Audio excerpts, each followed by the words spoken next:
Hello viewers, welcome to my channel. आज हम बड़ी सोच का बड़ा जादू बुक का 4 चैप्टर का फर्स्ट पार्ट पढ़ने जा रहे हैं। उसका नाम है बड़ा कैसे सोचे। हाल ही में मैंने एक बड़ी औद्योगिक कंपनी के रोजगार विशेषज्ञ से चर्चा की। ये विशेषज्ञ हर साल 4 महीने कॉलेजों में जाकर वहाँ के प्रतिभाशाली सीनियर छात्रों को अपनी कंपनी के जूनियर एग्जीक्यूटिव प्रशिक्षण कार्यक्रम के लिए चुनती थी। उसकी बातों से लगता है जैसे वो छात्रों के रवैये से निराश थी। मैं हर दिन 8 से 12 ऐसे कॉलेज सीनियर्स का इंटरव्यू लेती हूँ जो हमारे साथ काम करना चाहते हैं। हम स्क्रीनिंग इंटरव्यू में जिस बात पर सबसे ज़्यादा ध्यान देते हैं वो होती है उनकी प्रेरणा, उनका प्रयोजन। हम ये जानना चाहते हैं कि क्या यह आदमी कुछ साल बाद हमारे लिए बड़े प्रोजेक्ट कर सकता है, हमारे ब्रांच ऑफिस या फैक्ट्री को संभाल सकता है, या किसी और तरीके से कंपनी के लिए बड़ी जिम्मेदारी उठा सकता है। मुझे यह कहना पड़ेगा कि मैं जिन लोगों से चर्चा करती हूँ उनमें से ज़्यादातर सीनियर्स के व्यक्तिगत लक्ष्य को देखकर मैं खुश नहीं हूँ। आपको यह जानकर हैरत होगी कि ये 22 साल के लड़के हमारी बाकी किसी चीज़ से ज़्यादा हमारे रिटायरमेंट प्लान से में रुचि लेते हैं। उनका दूसरा पसंदीदा सवाल होता है, क्या मुझे घूमने को मिलेगा? उनमें से ज़्यादातर लोगों के लिए सफलता शब्द सुरक्षा का पर्यायवाची होता है। हम इस तरह के लोगों को अपनी कंपनी से जोड़ने का जोखिम क्यों उठाएं? आज के युवा बाकी बातों में तो इतनी आधुनिक हो गए हैं, लेकिन मेरी समझ में ये नहीं आता कि वे अब भी अपने भविष्य के बारे में इतना संकुचित रवैया क्यों रखते हैं। हर दिन अवसर बढ़ते जा रहे हैं। वैज्ञानिक और औद्योगिक छात्रों में हमारा देश रिकॉर्ड तरक्की कर रहा है। हमारी जनसंख्या तेजी से बढ़ रही है। अगर अमेरिका में तरक्की का कोई युवा हो तो वो यही है। अब अगर इतने सारे लोगों के सोच इतनी छोटे हो है तो इसका मतलब ये हुआ कि अगर आप सचमुच बड़ा सोचते हैं तो आपके सामने बहुत कम प्रतियोगिता है और आपके लिए एक बहुत बड़े कैरियर का रास्ता खुला हुआ है। सफलता के मामले में लोगों को इंच या पाउंड के हिसाब से नहीं मापा जाता, ना ही उन्हें कॉलेज की डिग्रियों से या पारिवारिक पृष्ठभूमि के पैमाने से नापा जाता है। उन्हें तो उनकी सोच के आकार से नापा जाता है। आप कितना बड़ा सोचते हैं यही आपकी उपलब्धियों के आकार को तय करता है। देखते हैं कि हम किस तरह अपनी सोच को बड़ा कर सकते हैं। कभी अपने खुद से पूछकर देखा है, मेरी सबसे बड़ी कमजोरी क्या है? शायद इंसान की सबसे बड़ी कमजोरी खुद का मूल्यांकन कम करना होता है, यानी कि खुद को सस्ते में बेचने की कमजोरी। आत्म मूल्यांकन में कमी अनगिनत तरीकों को साफ दिखती है। जॉन अखबार में एक नौकरी का विज्ञापन देखता है। वो इसी तरह की नौकरी करना चाहता है, परंतु वो इसके लिए कोई कोशिश नहीं करता क्योंकि वह सोचता है मैं इस नौकरी के लिए पर्याप्त योग्य नहीं हूँ, इसलिए कोशिश करने की मेहनत क्यों करूँ। या जिम जॉन के साथ डेटिंग पर जाना चाहता है, परंतु वो उससे नहीं पूछता क्योंकि उसे लगता है कि वो तैयार नहीं होगी। टॉम को लगता है कि मिस्टर रिचर्ड्स उसके माल के अच्छे ग्राहक हो सकते हैं, परंतु टॉम मिस्टर रिचर्ड्स से मिलने नहीं आता। उसे लगता है कि मिस्टर रिचर्ड्स जैसे बड़े आदमी उससे नहीं मिलेंगे और ट्वीट नौकरी का आवेदन भर रहा है। उसमें एक प्रश्न पूछा जाता है, आप शुरुआत में कितनी तनख्वाह चाहेंगे? पीट एक छोटी सी रकम लिखा देता है क्योंकि उसे लगता है कि वो इससे ज़्यादा तनख्वाह के योग्य नहीं है, जबकि वो इससे ज़्यादा तनख्वाह पाना चाहता है। हजारों सालों से दार्शनिक हमें ये अच्छी सलाह देते आ रहे हैं, खुद को जाने, परंतु ज़्यादातर लोग इस सवाल का मतलब यह निकालते हैं कि खुद के नकारात्मक पहलू को जानो। ज़्यादातर आत्ममूल्यांकनों में लोग अपनी गलतियाँ, कमियाँ, अयोग्यताओं की लंबी सी मानसिक सूची बना लेते हैं। हमें अपनी कमियों पता हो, अच्छी बात है। इनसे हमें ये पता चलता है कि हम इन क्षेत्रों में सुधार करना है, परंतु अगर हम सिर्फ अपने नकारात्मक पहलू को ही जान पाएं परंतु अगर हम सिर्फ अपने नकारात्मक पहलू को ही जान पाएं तो हम परेशानी में फंस जाएंगे। हमारा मूल्य अपनी नज़रों में कम हो जाएगा। यहाँ एक अभ्यास दिया गया है जिससे आप अपने सच्चे आकार को नाप सकते हैं।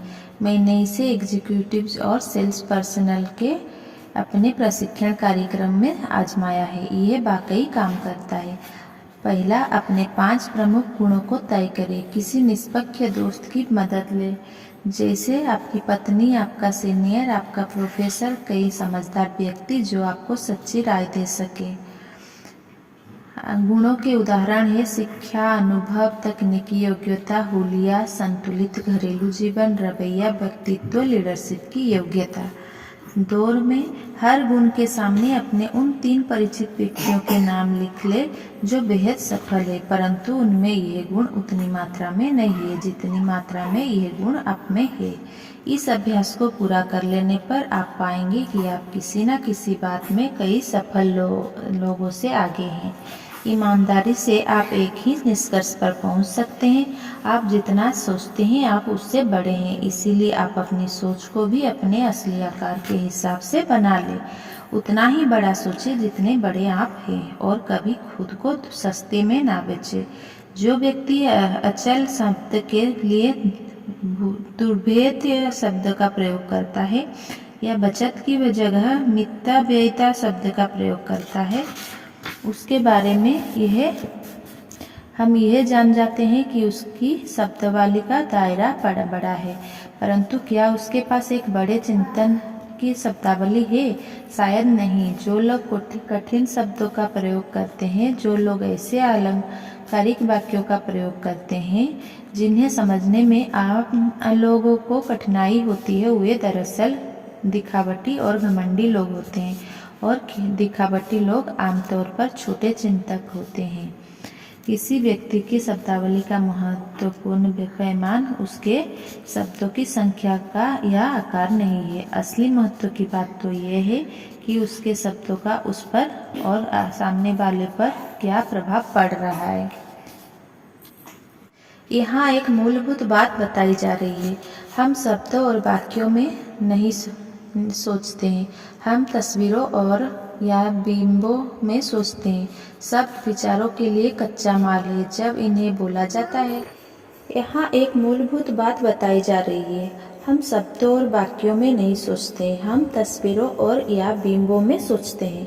शब्द विचारों के लिए कच्चा माल है जब इन्हें बोला जाता है या पढ़ा जाता है, तो हमारा जिंदगी कंप्यूटर इन शब्दों को अपने आप तस्वीरों में बदल लेता है। हर शब्द, हर वाक्य आपके दिमाग में एक अलग तस्वीर बनाता है।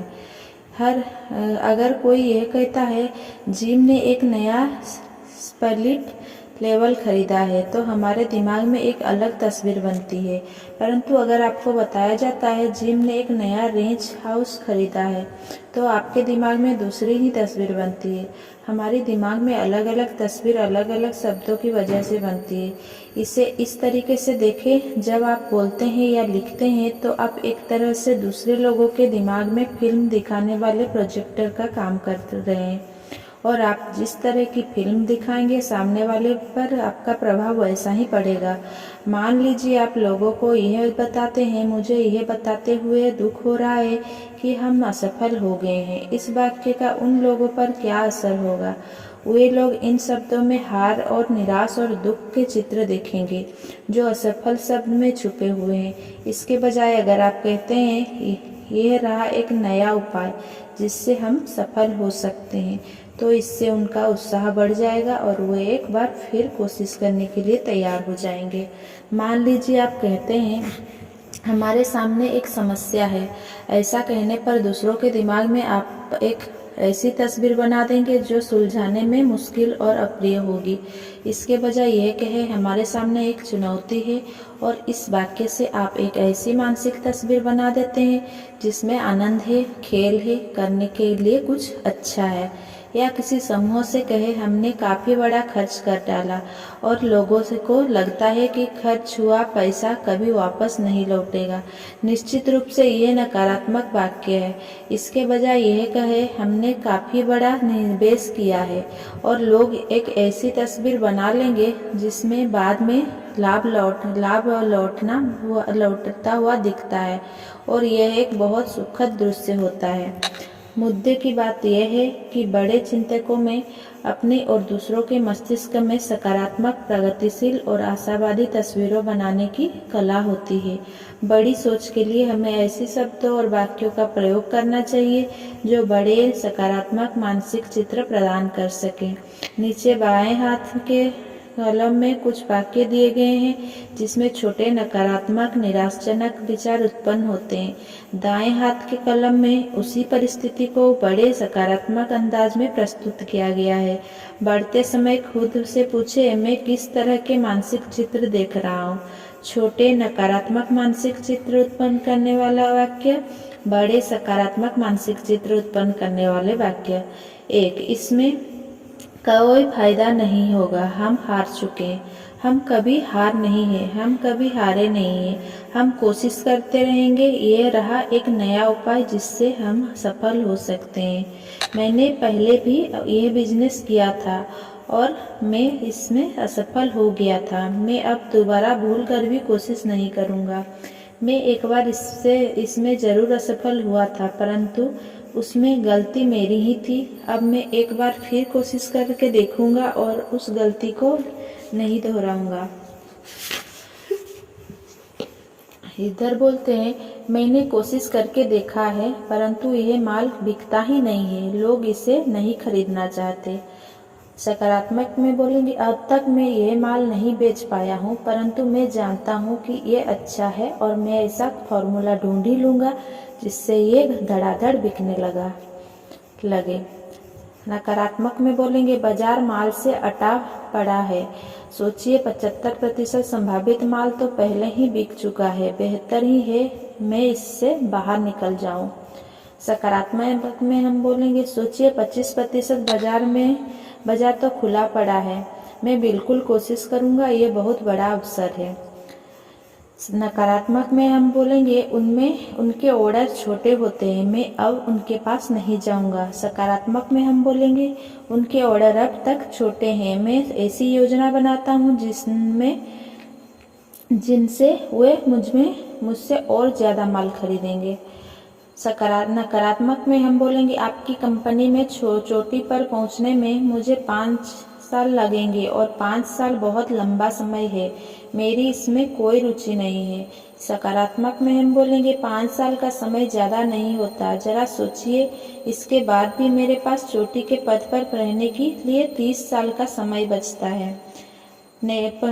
नकारात्मक में हम बोलेंगे, प्रतियोगी कंपनी के पास हर लाभ है, मैं उनके विरुद्ध अपना माल कैसे बेच सकता हूँ। सकारात्मक में बोलेंगे, प्रतियोगी कंपनी दमदार है, मैं इससे इनकार नहीं करता, परंतु किसी के पास भी पूरे लाभ नहीं होते। हम बैठकर सोचें और ऐसा तरीका खोजें जिससे हम उन्हें हरा सकें। नकारात्मक में बोलेंगे, कोई भी वो माल नहीं खरीदेगा। सकारात्मक में बोलेंगे, वर्तमान स्वरूप में शायद इसे ना बेचा जा सके, परंतु हम कुछ परिवर्तनों के बारे में विचार करके इसे बेच सकते हैं। नकारात्मक में हम बोलेंगे, हम तब तक इंतजार करें जब तक मंदी नहीं आ जाती, फिर हम स्टॉक खरीदेंगे।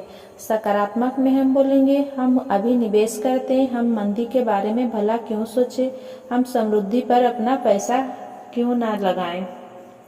नकारात्मक में बोलेंगे, मैं इस काम के लिए ज़्यादा युवा या बूढ़ा हूँ। सकारात्मक में बोलेंगे, युवा बूढ़ा होना एक फायदे की बात है। नकारात्मक में बोलेंगे, यह उपाय सफल नहीं होगा, मैं यह साबित कर सकता हूँ। चित्र अंधेरा, उदासी, निराश, दुख, असफलता का। और सकारात्मक में, यह उपाय सफल होगा, मैं वो साबित कर सकता हूँ। चित्र है चमक, आशा, सफलता, आनंद और विजय का। बड़े चिंतक की शब्दावली विकसित करने के 4 तरीके, यहाँ 4 तरीके दिए जा रहे हैं जिनकी मदद से आप बड़े चिंतक की शब्दावली विकसित कर सकते हैं। अपनी भावनाओं को व्यक्त करने के लिए बड़े सकारात्मक, आशावादी शब्द और वाक्यों का प्रयोग करें। जब कोई आपसे पूछता है, आप आज कैसा महसूस कर रहे हैं, और आप उसे जवाब देते हैं, मैं थका हुआ हूँ, मुझे सिरदर्द है, कि मैं आज शनिवार होता, मेरा आज बहुत बुरा हाल है, तो आप अपनी स्थिति को अपने ही हाथों खराब कर रहे हैं। इसका अभ्यास करें। ये एक बहुत आसान बात है, परंतु इसमें बहुत शक्ति है।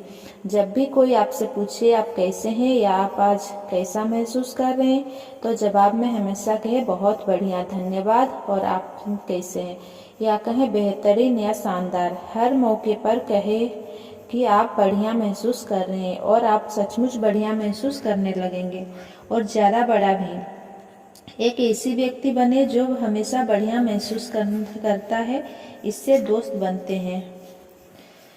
सेकंड में, दूसरे लोगों का वर्णन करते समय चमकीले, खुशनुमा, सकारात्मक शब्दों और वाक्यों का प्रयोग करें। ये नियम बना ले कि आप अपने सभी दोस्तों और सहयोगियों के लिए बड़े सकारात्मक शब्द का प्रयोग करेंगे। जब आप किसी के साथ किसी तीसरे अनुपस्थित व्यक्ति के बारे में बात कर रहे हैं, तो आप उसकी बड़ी शब्दों में प्रशंसा करें। हाँ, वह बढ़िया आदमी है, लोग कहते हैं उसका काम बहुत बढ़िया है। इस बात का बहुत ध्यान रखें कि आप उसकी बुराई ना करें या घटिया भाषा का इस्तेमाल ना करें। देर सवेर तीसरे व्यक्ति को पता चल जाता है कि आपने क्या कहा था, और आपने जो बुराई की थी वो आपको ही बुरा बना सकती है। तीसरा, दूसरों का उत्साह बढ़ाने के लिए सकारात्मक भाषा का प्रयोग करें। हर मौके पर लोगों की तारीफ करें। अपनी पत्नी या अपने पति की हर रोज तारीफ करें। अपने साथ काम करने वालों की रोज तारीफ करें। अगर सच्ची तारीफ की जाए तो यह सफलता का औजार बन जाती है। इसका प्रयोग करें। इसका प्रयोग बार बार हर बार करें। लोगों के हुलिये, उनके काम, उनकी उपलब्धियों, उनके परिवार की तारीफ करें। चौथा में, दूसरे के सामने योजना प्रस्तुत करते समय सकारात्मक शब्दों का प्रयोग करें। जब लोग इस तरह की बात सुनते हैं, मैं आपको एक अच्छी खबर सुनाना चाहता हूँ, हमारे सामने एक सुनहरा अवसर है, तो उनके दिमाग में आशा जाग जाती है। परंतु जब मैं इस तरह की कोई बात सुनते हैं, चाहे आप इसे पसंद करें या ना करें, हमें ये काम करना है, तो दिमाग की फिल्म बोझिल, बोरिंग हो जाती है, और वे भी इस तरह के हो जाते हैं। जीत का वादा करें और उनकी आंखों में चमक आ जाएगी। जीत का वादा करें और आपको समर्थन हासिल हो जाएगा। महल बनाए, कब्र ना। यह ना देखे कि क्या है, यह देखे कि क्या हो सकता है। बड़े चिंतक सिर्फ यही नहीं देखते कि क्या है, वे यह भी देख सकते हैं कि क्या हो सकता है। यहाँ पर 4 उदाहरण दिए जा रहे हैं कि ऐसा किस तरह किया जा सकता है। पहला, रियल एस्टेट की कीमत कैसे बढ़ती है। एक बेहद सफल रियल एस्टेट जो ग्रामीण इलाके के जायदाद का विशेषज्ञ है का कहना है कि अगर हम भविष्य की कल्पना कर सके तो इससे हमें बहुत लाभ हो सकता है। जहाँ आज कुछ नहीं है, वहाँ कल क्या हो सकता है, इस बात की कल्पना करना हमें सीखना चाहिए। मेरे दोस्त ने कहा, ग्रामीण इलाका होने के कारण यहाँ ज़्यादातर जमीन जायदाद बहुत आकर्षक नहीं होते। मैं इसीलिए सफल हुआ हूँ क्योंकि मैं अपने ग्राहकों को यह नहीं बताता कि उनके फार्म की हालत अभी कैसी है। मैं अपने पूरे सेल्स प्लान को इस बात के चारों तरफ बनाता हूँ कि ये फार्म भविष्य में क्या बन सकता है। ग्राहक को अगर मैं सीधे तरीके से यह बताऊं, इस फार्म में इतने एकड़ जमीन, इतने एकड़ पेड़ है और यह शहर से इतने मील दूर है, तो इससे वो उत्साहित नहीं होगा और हमसे कभी नहीं खरीदेगा। परंतु जब मैं उसे एक ऐसी योजना बताता हूँ कि वह इस फार्म पर क्या क्या कर सकता है, वह इस फार्म को खुशी खुशी खरीद लेता है। मैं आपको बताता हूँ कि मैं ऐसा किस तरह करता हूँ। उसने अपना ब्रीफकेस खोला और एक फाइल निकाली। ये फार्म, उसने कहा, अभी अभी हमारे पास आया है। यह भी बाकी फार्मों की तरह है। यह शहर से 43 मील की दूरी में है। इसका घर टूटी फूटी हालत में है और पिछले 5 साल से यहाँ खेती नहीं हुई है। अब मैं आपको यह बताता हूँ कि मैंने क्या किया है। मैंने इस जगह का पूरा अध्ययन करने के लिए पिछले सप्ताह यहाँ 2 दिन गुजारे। मैंने इस पूरी जगह के कई चक्कर लगाए। मैंने पड़ोसी फार्मों को भी देखा। मैंने वर्तमान और प्रस्तावित हाईवे प्लान के संदर्भ में भी फार्म की लोकेशन को देखा। मैंने खुद से पूछा, ये फार्म किस बड़े काम के लिए उपयुक्त है। मुझे इसमें 3 संभावनाएं देखी। मैंने तीनों की योजना बना ली। उसने मुझे हर योजना दिखाई। हर योजना स्पष्ट थी और विस्तार से बनी थी। एक प्लान में सुझाव दिया गया था कि फार्म को घुड़सवारी के अस्तबल में बदल दिया जाए। इस प्लान में बताया गया था कि विचार दमदार है। शहर बढ़ रहा है, लोगों गांव को ज़्यादा पसंद करते हैं। व्यस्त लोग मनोरंजन पर ज़्यादा खर्च करने लगे हैं। सड़कें अच्छी है। इस प्लान में बताया गया था कि किस तरह यहाँ पर काफ़ी घोड़े रखे जा सकते हैं, जिससे घुड़सवारी से काफ़ी आमदनी की जा सकती है। घुड़सवारी के अस्तबल का विचार काफ़ी अच्छा और प्रेरक था। योजना को स्पष्ट, विस्तृत और दमदार होना चाहिए। मैं देख सकता था कि पेड़ों के बीच से गुजरते हुए 1 दर्जन दंपति घुड़सवारी का आनंद ले रहे थे। इसी तरीके से हम मेहनती सेल्समैन ने दूसरी विस्तृत योजना बनाई कि किस तरह इसे वृक्षों के फार्म में बदला जा सकता है, और तीसरी योजना थी कि यहाँ पर वृक्षों के फार्म के साथ साथ पोल्ट्री फार्म भी शुरू किया जा सकता है। अब जब मैं अपने ग्राहकों से चर्चा करता हूँ तो मुझे उन्हें यह विश्वास नहीं दिलाना होता है कि इसकी वर्तमान हालत में इस फार्म को खरीदना एक अच्छा सौदा है। मैं उन्हें एक ऐसी तस्वीर दिखाता हूँ जिसमें फार्म पैसा बनाने वाला व्यवसाय बन जाता है। इससे मैं न सिर्फ ज़्यादा फार्म बेच सकता हूँ और ज़्यादा तेज़ी से बेच सकता हूँ, बल्कि जायदाद बेचने के मेरे तरीके का एक और फ़ायदा भी है। मैं अपनी प्रतियोगिता से ज़्यादा कीमत पर फार्म बेच सकता हूँ। लोग ज़मीन और एक विचार के लिए जो कीमत देते हैं और सिर्फ ज़मीन के लिए दी गई कीमत से स्वाभाविक तौर पर ज़्यादा होती है। इसी कारण ज़्यादातर लोग अपने फार्मों को मेरे यहाँ से बेचना चाहते हैं और हर बिक्री पर मेरा कमीशन बढ़ता जाता है। इसका संदेश यह है, वर्तमान में चीज़ें कैसी है यह देखने के बजाय ये देखिए कि वो भविष्य में कैसी हो सकती है। कल्पना शक्ति से हर चीज़ ज़्यादा कीमती बन जाती है। बड़ा चिंतक हमेशा इस बात की कल्पना कर लेता है कि भविष्य में क्या किया जा सकता है, वह केवल वर्तमान में ही नहीं उलझा रहता। 2. एक ग्राहक का कितना मूल्य होता है। एक डिपार्टमेंट स्टोर एग्जीक्यूटिव मैनेजर की मीटिंग को संबोधित कर रही थी। उन्होंने कहा, हालांकि मेरे विचार आपको पुराने जमाने के लगेंगे, परंतु मैं उस विचारधारा की हूँ कि अगर आप अपने ग्राहकों को दोस्ताना शालीन व्यवहार करेंगे तो वे बार बार आपके पास आएंगे। एक दिन मैं अपने स्टोर में घूम रही थी। मैंने अपने सेल्समैन को एक ग्राहक से बहस करते सुना। ग्राहक गुस्से में बाहर चला गया।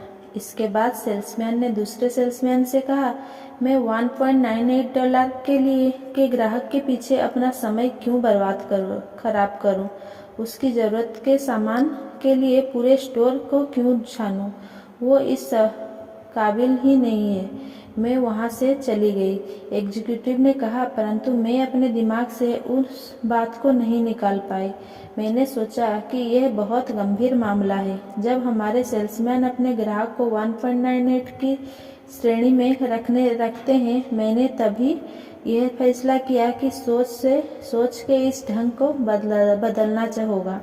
जब मैं वापस अपने ऑफिस में पहुंची तो मैंने अपने रिसर्च डायरेक्टर को बुलाया और उससे पूछा कि हमारे स्टोर में पिछले साल औसत ग्राहक ने कितने पैसे का माल खरीदा। उसने मुझे जो आंकड़ा बताया उससे मुझे भी हैरत हुई। हमारे रिसर्च डायरेक्टर के आंकड़े के हिसाब से औसत ग्राहक ने हमारे स्टोर से $362 का सामान खरीदा। इसके बाद मैंने अपने सुपरवाइज़र की मीटिंग बुलाई और उन्हें यह घटना बताई। फिर मैंने उन्हें यह बताया कि हमारे ग्राहक का मूल्य वास्तव में कितना है। एक बार मैंने जब इन लोगों को यह समझा दिया कि किसी ग्राहकों को एक बार की खरीदारी के हिसाब से नहीं तौलना चाहिए, बल्कि सालाना खरीदारी के हिसाब से तौलना चाहिए, तो हमारे स्टोर में ग्राहक के प्रति दृष्टिकोण पूरी तरह बदल गया। रिटेलिंग एग्जीक्यूटिव की यह बात किसी भी तरह के बिजनेस पर लागू होती है। बार बार के बिजनेस में लाभ होता है। अक्सर अक्सर कोई धंधों में शुरुआत में तो कोई लाभ ही नहीं होती है। ग्राहक की भविष्य की खरीदी को देखें, यह ना देखें कि वे वर्तमान में क्या खरीद रहे हैं। ग्राहक को मूल्यवान समझने से वे बड़े नियमित संरक्षक में बदल जाते हैं। ग्राहक को तुच्छ समझने से वे किसी दूसरी जगह से सामान खरीदने लगते हैं। एक विद्यार्थी ने एक बार मुझे ये महत्वपूर्ण घटना सुनाई और बताया कि वो एक रेस्तरां में कभी नाश्ता क्यों नहीं करता। एक दिन लंच के लिए विद्यार्थी ने कहा, मैंने एक नए रेस्तरां में जाने का फैसला किया। ये रेस्तरां 2 सप्ताह पहले ही खुला था। मेरे लिए अभी पैसा बहुत महत्वपूर्ण है, इसीलिए मैं सुनिश्चित कर लेता हूँ कि मैं जो खरीद रहा हूँ उसकी कीमत क्या है। मीट सेक्शन के पास से गुजरते समय मैंने टर्की को देखा और उस पर कीमत डली थी 39 सेंट। जब मैं कैश रजिस्टर के पास गया तो चेकर ने मेरी ट्रे को देखा और कहा 1.09। मैंने विनम्रता से उससे दोबारा चेक करने को कहा, क्योंकि मेरे हिसाब से बिल 99 सेंट का होना चाहिए था। मेरी तरह घूरने के बाद उसने फिर से हिसाब जोड़ा। हिसाब में जो अंतर आ रहा था वो टर्की की कीमत के कारण था। उसने 39 सेंट की जगह मुझसे 49 सेंट लिए थे। फिर मैंने उसका ध्यान उस साइन बोर्ड की तरफ खींचा जिसमें लिखा हुआ था 39 सेंट। इससे वह भड़क गई। मुझे इस बात की परवाह नहीं है कि साइन बोर्ड पर क्या लिखा है। इसका दाम है 49 सेंट। देखिए, ये रही आज की मूल्य सूची। किसी ने शायद गलती से वहाँ पर साइन बोर्ड लगा दिया होगा। आपको 49 सेंट ही देने होंगे। फिर मैंने उसे यह समझाने की कोशिश की कि मैंने टर्की ली थी इसीलिए ही क्योंकि इसका मूल्य 39 सेंट था। अगर इसका मूल्य 49 सेंट होता तो मैं इसकी जगह कोई दूसरी चीज़ ले लेता। इसके बाद भी उसका जवाब था, चाहे जो हो, आपको 49 सेंट ही देने होंगे। मैंने ऐसा ही किया क्योंकि मैं वहाँ खड़े रहकर तमाशा खड़ा नहीं करना चाहता था, परंतु मैंने उसी समय यह फैसला भी कर लिया कि मैं दोबारा उस रेस्तरां में नहीं जाऊँगा। मैं हर साल लंच पर $250 खर्च करता हूँ और यह बात तो पक्की है कि मैं उस रेस्तरां में एक पाई भी खर्च नहीं करूँगा। ये छोटे नज़रिए का एक उदाहरण है। चेकर ने कीमत का छोटा सा अंतर ही देखा। उसने संभावित $250 की सेल नहीं। अंधे दूध वाले का मामला। हैरत की बात है कि लोग किस तरह भावी संभावना के प्रति अंधे होते हैं। कुछ साल पहले एक युवा दूध वाला हमारे घर पर दूध के बिजनेस के सिलसिले में आया। मैंने उसे समझाया कि हमारा दूध वाला अच्छा दूध देता है और हम उसकी सेवाओं में से संतुष्ट हैं। फिर मैंने उसे सुझाव दिया कि वो पड़ोस की महिला से पूछ ले। इसके जवाब में उसने कहा, मैंने पड़ोस की महिला से पहले ही बात कर ली है, परंतु वे लोग 2 दिन में 1 क्वार्ट दूध लेते हैं और मैं इतनी कम रकम के लिए यहाँ रोकूं, ये फायदे का सौदा नहीं है। शायद आपकी बात सही हो, मैंने कहा, परंतु जब आप मेरे पड़ोसन से बात कर रहे थे तो आपने ये नहीं देखा कि उस घर में दूध की मांग 1-2 महीने में बढ़ने वाली है। उनके यहाँ बच्चा पैदा होने वाला है जो निश्चित रूप से काफ़ी दूध पिएगा। उस युवक ने मेरी तरफ ऐसे देखा जैसे उसे घूंसा मार दिया गया हो और फिर उसने कहा, कोई इंसान कितना अंधा हो सकता है। अभी जो परिवार 2 दिन में 1 क्वार्ट दूध खरीदता था, आज वही परिवार 2 दिन में 7 क्वार्ट दूध खरीदता है, परंतु वह दूध वाला भविष्यदर्शी नहीं था। उन छोटे बच्चों के अब 2 छोटे भाई और 1 छोटी बहन और हो चुके और मुझे जानकारी मिली है कि उनके यहाँ एक और बच्चा पैदा होने वाला है। हम कितने अंधे हो सकते हैं। इसीलिए यह देखें कि क्या हो सकता है, सिर्फ यही ना देखें कि क्या है। जो स्कूल टीचर जिमी के सिर्फ वर्तमान व्यवहार के बारे में सोचेगा, वो यही सोचेगा कि जिमी बदतमीज, पिछड़ा और गंवार है। परंतु अगर टीचर ऐसा सोचेंगे तो इससे जिमी का विकास नहीं हो पाएगा। परंतु जो टीचर जिमी की संभावनाओं को देख सकेगा, वही उसका विकास कर पाएगा। ज़्यादातर लोग स्किड रो से गुजरते समय केवल हारे हुए शराबियों को देख पाते हैं, परंतु कुछ निष्ठावान लोग स्क्विड रो से गुजरते समय एक सुधरे हुए नागरिक की संभावना को भी देख सकते हैं। और चूंकि वो भविष्य की संभावना को देख पाते हैं, इसीलिए वो यहाँ पर एक सफल सुधार कार्यक्रम शुरू कर पाते हैं। 4 नंबर, कौन सी चीज आपका मूल्य तय करती है? कुछ सप्ताह पहले एक प्रशिक्षण सत्र के बाद एक युवक मुझसे मिलने आया और उसने मुझसे कहा कि वो मेरे साथ कुछ मिनट बात करना चाहता है। मैं इस युवक को जानता हूँ। इसकी उम्र अभी 26 साल है और ये बहुत ही गरीब घर से आया है। इसके अलावा मैं यह भी जानता था कि इसके शुरुआती वयस्क जीवन में इस पर मुसीबत का पहाड़ टूटा था। मैं यह भी जानता था कि वो ठोस भविष्य के लिए खुद को तैयार करने का सच्चा प्रयास कर रहा था। कॉफी पीते हुए हमने उसकी तकनीकी समस्या का हल ढूंढ लिया और फिर हमारी चर्चा इस तरफ मुड़ गई कि किस तरह गरीब लोग भविष्य के प्रति आशावादी नजरिया रख सकते हैं। उसकी बातों ने इस सवाल का सीधा और बढ़िया जवाब दिया। मेरे पास बैंक में $200 है। क्लर्क की मेरी नौकरी में तनख्वाह ज़्यादा नहीं कम है और ना ही यह कोई जिम्मेदारी वाली नौकरी है। मेरी कार 4 साल पुरानी है और मैं अपनी पत्नी के साथ दूसरी मंजिल के एक छोटे से अपार्टमेंट में रहता हूँ। परंतु प्रोफेसर, उसने कहा, मैंने तय कर लिया है कि मेरे पास जो नहीं है उसे मैं अपनी राह में बाधा नहीं बनने दूंगा। मैं उसकी बात पूरी तरह नहीं समझ पाया, इसलिए मैंने उसे विस्तार से उसका पूरा मतलब समझाने के लिए कहा। मैं उसकी बात देखिए, उसने कहा, मैं काफ़ी समय से लोगों का अध्ययन कर रहा हूँ और मैंने पाया है जो लोग गरीब होते हैं वे अपने वर्तमान को देखते हैं। वे सिर्फ अपने वर्तमान को ही देख पाते हैं, वे भविष्य को नहीं देख पाते हैं। वे सिर्फ अपने घटिया वर्तमान को ही देख पाते हैं। मेरे पड़ोसी का उदाहरण ले, वो लगातार रोता रहता है कि उसकी तनख्वाह कम है, उसकी छत लगातार टपकती रहती है, प्रमोशन किसी दूसरे व्यक्ति को मिल जाते हैं, डॉक्टर के बिल लगातार बढ़ते जा रहे हैं। वो लगातार खुद को याद दिलाना चाहता है कि वो गरीब है और इसीलिए वो यह मान लेता है कि वो हमेशा गरीब ही बना रहेगा। वो इस तरह व्यवहार कर रहा है जैसे उसे जिंदगी भर उसे टूटे फूटे अपार्टमेंट में रहने की सजा मिली हो। मेरा दोस्त अपने दिल की बात बोल रहा था और एक पल रुकने के बाद उसने आगे कहा, अगर मैं अपने वर्तमान की तरफ देखूं, पुरानी कार, कम तनख्वाह, सस्ता अपार्टमेंट और हैमबर्गर का भोजन, तो मैं भी जल्दी ही निराश हो जाऊंगा। मैं देखूंगा कि मेरी हस्ती कुछ नहीं है और मैं जिंदगी भर बिना हस्ती वाला आदमी बना रहूंगा। परंतु मैं अपने भविष्य की कल्पना करता हूँ। मैं यह देखता हूँ कि मैं कुछ साल बाद क्या बन सकता हूँ। मैं अपने आप को क्लर्क के रूप में नहीं देखता, बल्कि एग्जीक्यूटिव के रूप में देखता हूँ। मैं अपने छोटे अपार्टमेंट को नहीं देखता हूँ, बल्कि मैं बढ़िया नए उपनगरीय घर को देखता हूँ।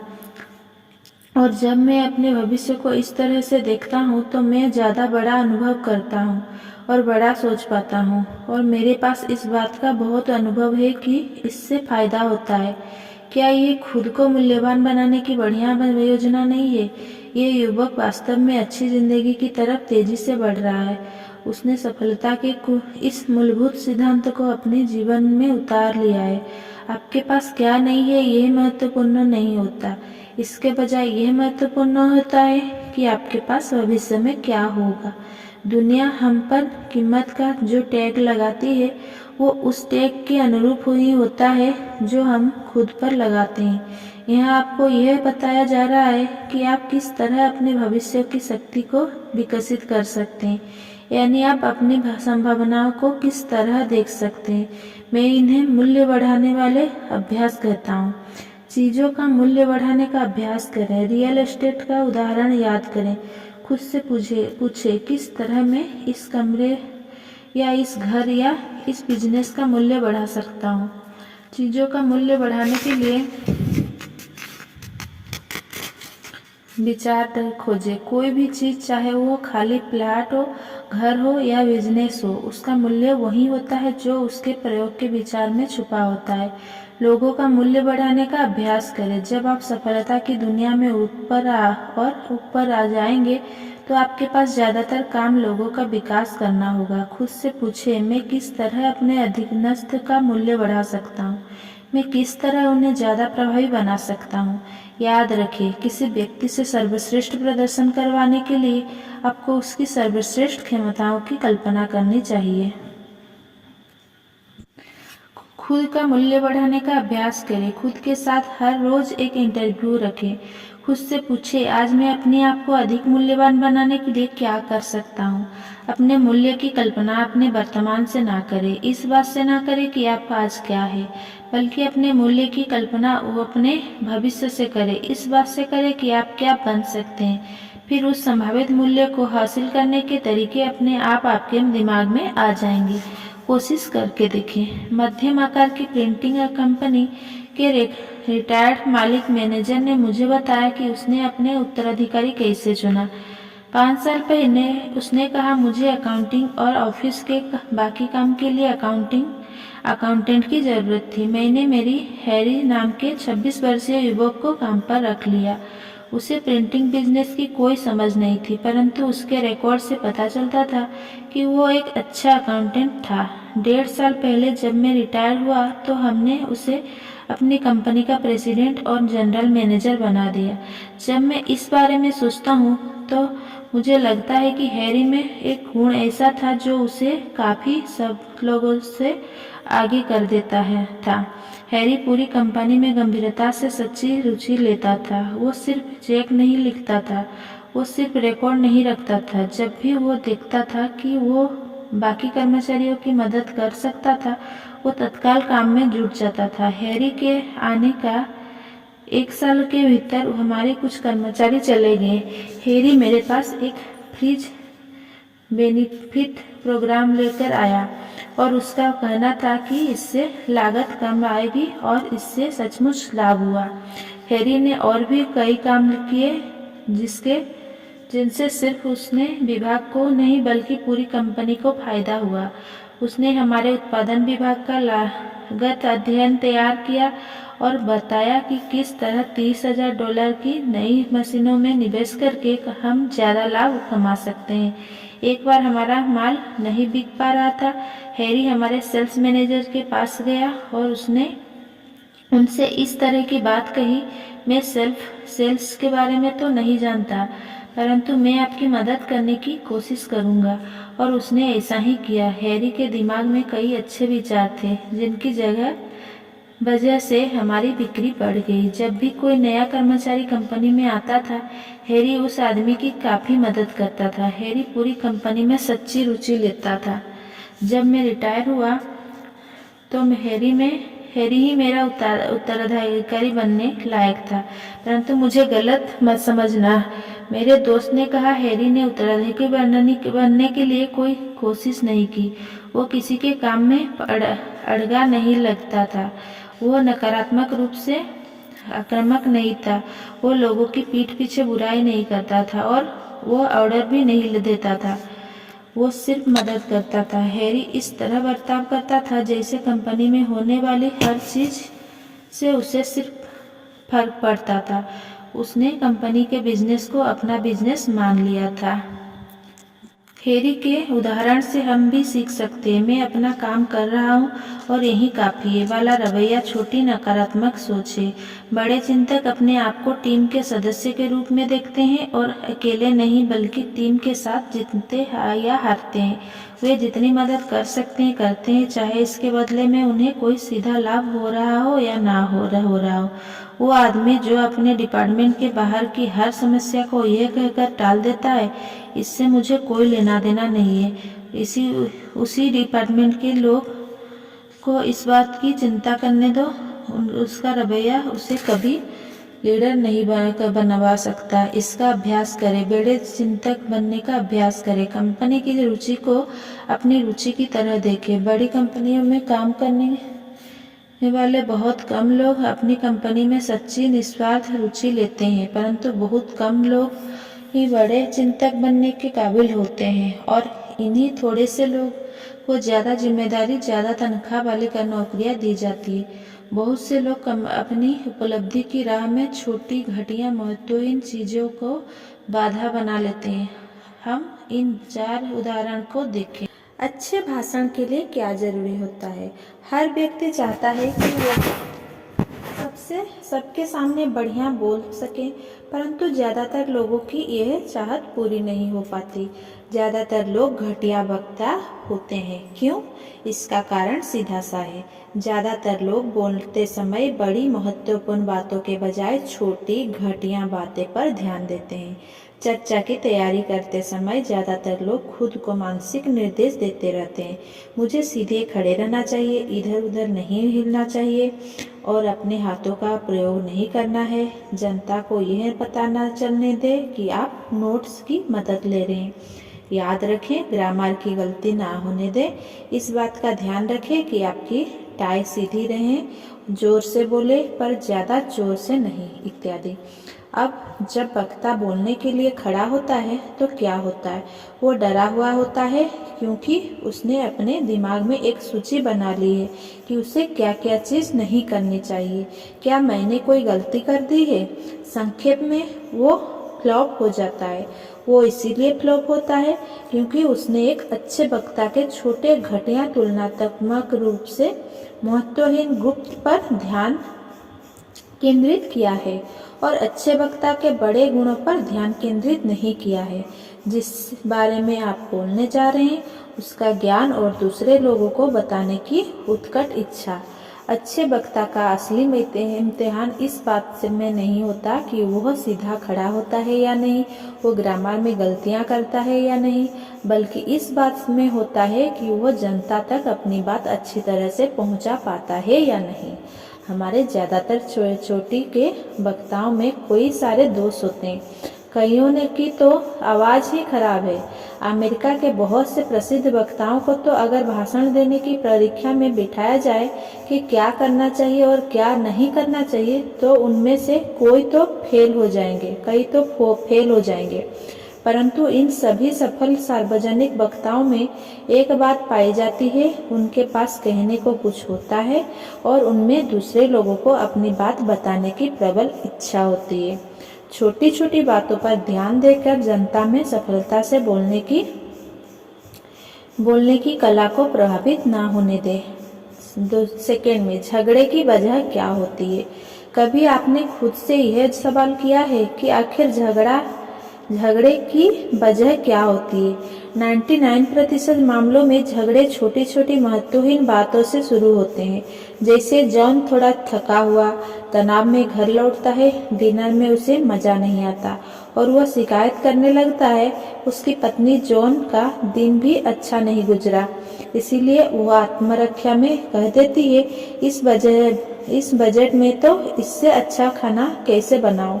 या अगर हमारे पास बाकी सब की तरह नया गैस स्टोव हो तो मैं इससे बेहतर खाना पका सकती हूँ। इससे जॉन का गर्व आहत हो जाता है और वो बदले में जॉन पर हमला कर देता है। देखो जॉन, सवाल पैसे की कमी का नहीं है, सवाल इस बात का है कि तुम घर चलाना आता ही नहीं। और फिर लड़ाई शुरू हो जाती है। जब तक शांति स्थापित होती है तब तक दोनों ही पक्ष एक दूसरे पर तरह तरह के आरोप लगा चुके होते, एक दूसरे के माँ बाप, सेक्स, पैसे, शादी से लेकर के पहले के बादे, शादी के बादे और इसी तरह के दूसरे मामलों को बीच में लाया जाता है। दोनों ही दल युद्ध में तनावग्रस्त और नर्वस होते हैं। दोनों के मतभेद पूरी तरह नहीं सुलझ पाते और दोनों को ही अपनी गलती लड़ाई में इस्तेमाल करने के लिए नए हथियार मिल जाते हैं। छोटी छोटी चीज़ों की वजह से, छोटी चिंतन की वजह से ज़्यादातर झगड़े होते हैं। इसीलिए झगड़े से अगर आप बचना चाहते हैं तो आपको छोटे चिंतन से बचना होगा। यहाँ एक आजमाई हुई तकनीकी बताई जा रही है। किसी की शिकायत करने से पहले, उस पर आरोप लगाने से पहले, उसे डांटने से पहले, आत्मरक्षा में उस पर हमला करने से पहले खुद से पूछे, क्या वह वास्तव में महत्वपूर्ण है? ज़्यादातर मामला महत्वपूर्ण होता ही नहीं है और आप झगड़े से बच जाते हैं। खुद से पूछे, क्या ये सचमुच महत्वपूर्ण है कि उसकी वो सिगरेट की राख बिखर गई, या उसने टूथपेस्ट का ढक्कन नहीं लगाया, या वो शाम को देर से घर लौटा? क्या ये सचमुच महत्वपूर्ण है कि उसने थोड़ा पैसा उड़ा दिया है, या उसने कुछ ऐसे लोगों को घर पर बुलवा लिया है जिन्हें मैं पसंद नहीं करता? जब आप नकारात्मक क्रिया करने वालों हो तो खुद से पूछे, क्या ये सचमुच महत्वपूर्ण है? इस सवाल में जादू है और ये आपके घर का माहौल सुधार सकता है। ये ऑफिस में भी काम करता है। जब आपके सामने वाला ड्राइवर आपके सामने कट कर मारता है और तो वो ये ट्रैफिक में भी काम करता है। ये जिंदगी की किसी भी ऐसी परिस्थिति में काम करता है जिसमें झगड़े का अंदेशा हो। 3. जॉन को सबसे छोटा ऑफिस मिला और वह बर्बाद हो गया। कुछ साल पहले मैंने देखा कि छोटे चिंतन के कारण किस तरह एक आदमी का एडवर्टाइजिंग के क्षेत्र में अच्छी संभावनाओं वाला कैरियर तबाह हो गया। विज्ञापन कंपनी में समान पदों पर कार्यरत 4 युवा एग्जीक्यूटिव को नए ऑफिस दिए गए। 3 ऑफिस तो आकार प्रकार एवं साज सज्जा में एक से थे, परंतु चौथा ऑफिस थोड़ा छोटा था। जीएम को चौथा ऑफिस दिया गया। इससे उसका गर्व आहत हुआ। तत्काल उसे महसूस हुआ कि उसके साथ भेदभाव किया गया है।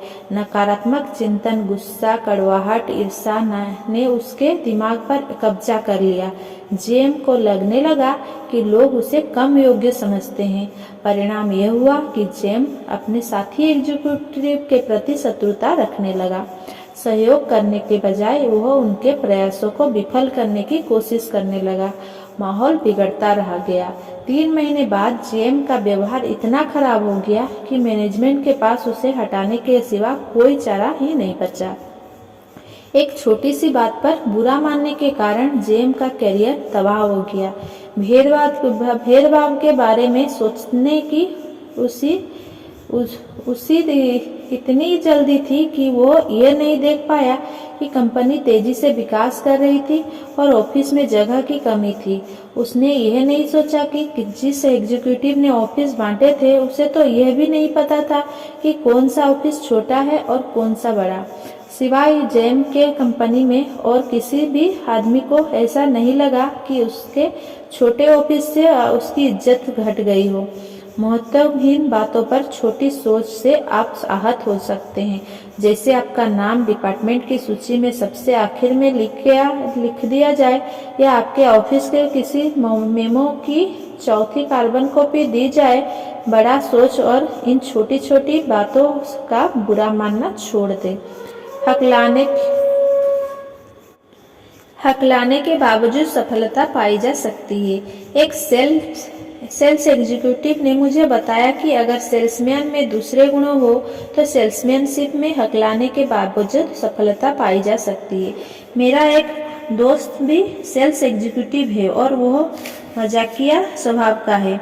कुछ महीने पहले मेरे इस मजाकिया दोस्त के पास एक युवक आया और उससे सेल्समैन की नौकरी मांगी। इस युवक को हकलाने की आदत थी और मेरे दोस्त ने फैसला किया कि वो मेरे साथ मजाक कर सकता है।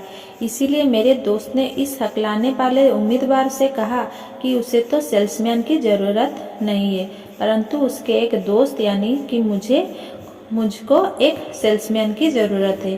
फिर उसने मुझे फ़ोन किया और मुझसे उस युवक की इतनी तारीफ कर दी कि मुझे कहना ही पड़ा उसे अभी मेरे पास भेज दो। 30 मिनट बाद वो युवक मेरे सामने पर खड़ा था।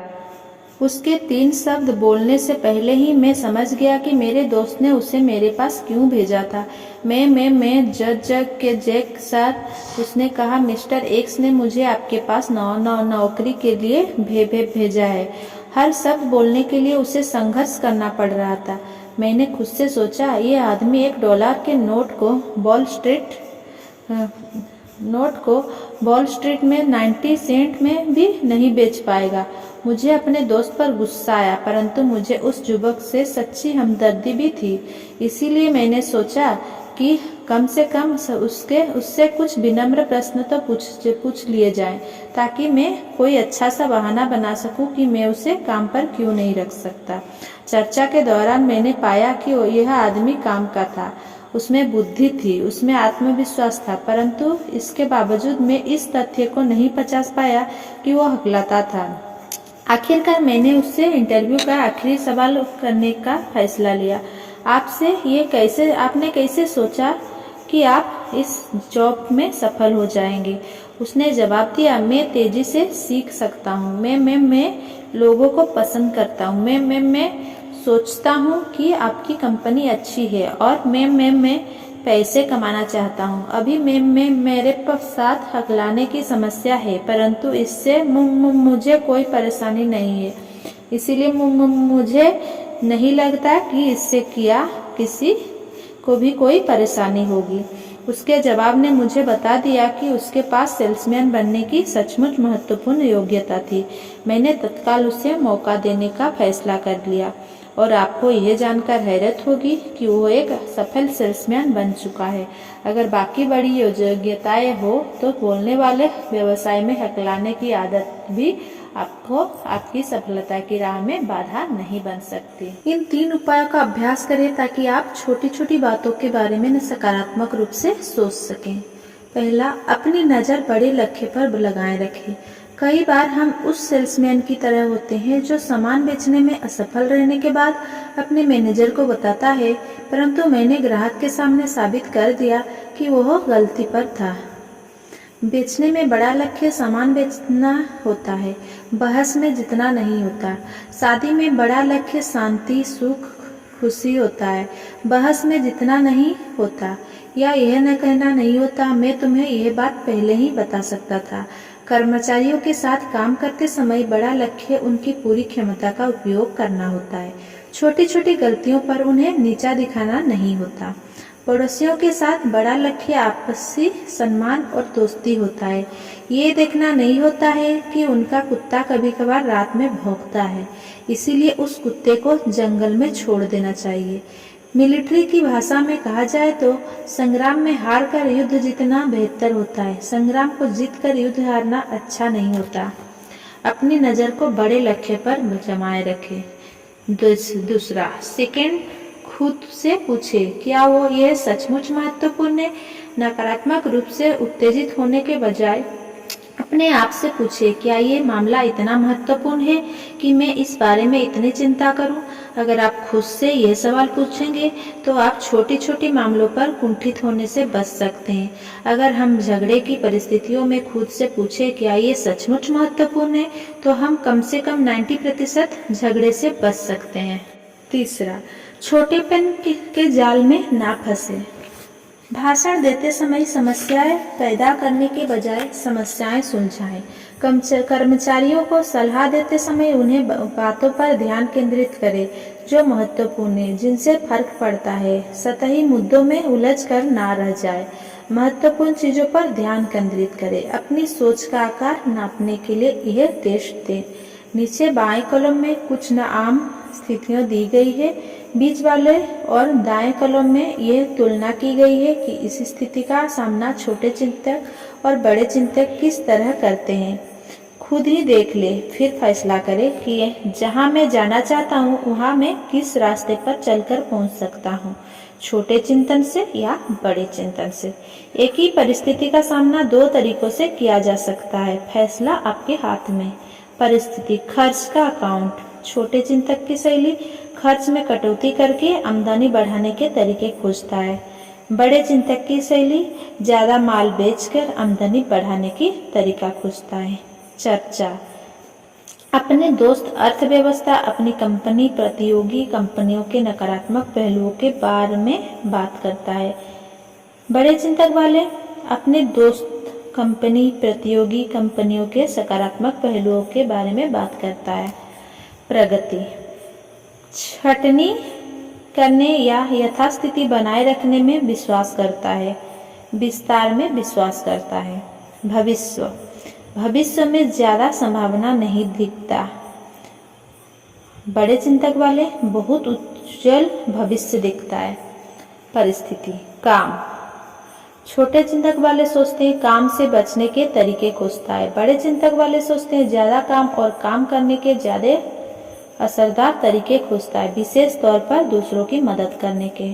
प्रगति। प्रतियोगिता। छोटे चिंतक सोचते हैं औसत लोगों के साथ प्रतियोगिता करता है। बड़े चिंतक वाले सर्वश्रेष्ठ लोगों के साथ प्रतियोगिता करता है। बजट समस्याएं। छोटे चिंतक सोचते हैं आवश्यक मदों में कटौती करके मैंने बचाने के तरीके खोजता है, पैसे बचाने का तरीका खोजता है। बड़े चिंतक वाले आमदनी बढ़ाने के तरीके खोजता है और आवश्यक मदों में ज्यादा खर्च करता है। लक्ष्य। छोटे चिंतक वाले छोटे लक्ष्य बनाते हैं, बड़े चिंतक वाले बड़े लक्ष्य बनाते हैं। लक्ष्य की दृष्टि। केवल थोड़े समय के लिए लक्ष्य बनाते हैं, बड़े चिंतक वाले लंबे समय के लिए लक्ष्य बनाते हैं। सुरक्षा। छोटे चिंतक वाले सुरक्षा की समस्याओं में उलझा करता रहता है, बड़े चिंतक वाले यह मानता है कि सफलता मिलेगी तो सुरक्षा अपने आप मिल जाएगी। साथी। छोटे चिंतकों से घिरा रहता है, बड़े प्रगतिशील विचारों वाले लोगों से घिरा रहता है। गलतियाँ। छोटी गलतियाँ को बढ़ा चढ़ाकर दिखाता है, राय का पहाड़ बना देता है। बड़े चिंतक वाले महत्वहीन बात, छोटी छोटी गलतियां को नजरअंदाज कर देता है। याद रखें, बड़ी सोच से हर तरह से फायदा होता है। अपने आप को सस्ते में ना बेचें, खुद के कम मूल्यांकन का अपराध कभी ना करें।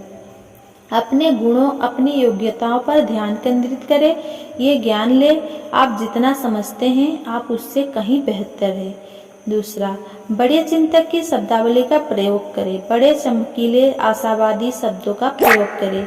शब्दावली का प्रयोग करें, बड़े चमकीले आशावादी शब्दों का प्रयोग करें। ऐसे शब्दों का प्रयोग करें जिनसे विजय, आशा, सुख, आनंद के भाव निकलते हो।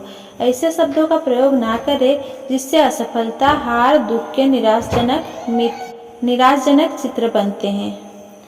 अपनी दृष्टि को विस्तार दे, सिर्फ ये ना देखे कि क्या है बल्कि ये भी देखे कि क्या हो सकता है। चीजों, लोगों और खुद का मूल्य बढ़ाने का अभ्यास। अपनी नौकरी के बारे में बड़ा दृष्टिकोण रखें, सोचे, सचमुच सोचे कि आपकी वर्तमान नौकरी महत्वपूर्ण है। आप अपनी वर्तमान नौकरी के बारे में क्या सोचते हैं, इसी बात पर आपका अगला प्रमोशन निर्भर करता है। छोटी छोटी बातों से ऊपर उठें, अपने ध्यान को बड़े लक्ष्यों पर लगाएं। छोटे मामलों में उलझने के बजाय खुद से पूछें, क्या ये सचमुच महत्वपूर्ण है? बड़ा सोचकर बड़े बन जाएं। Thank you.